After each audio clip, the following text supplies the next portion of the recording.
ลูกกินนะ ชื่น กิน ใจ ซะ อาหารขอบคุณนะ คลายร้อนลูก ขอบ ไป คุณ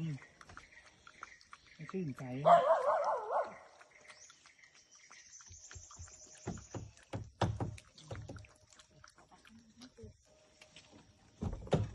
แบ่งกันนะ ต้องแบ่งปันรู้ไหมแบ่งปันเหมือนข้าวปุ้นรู้ไหม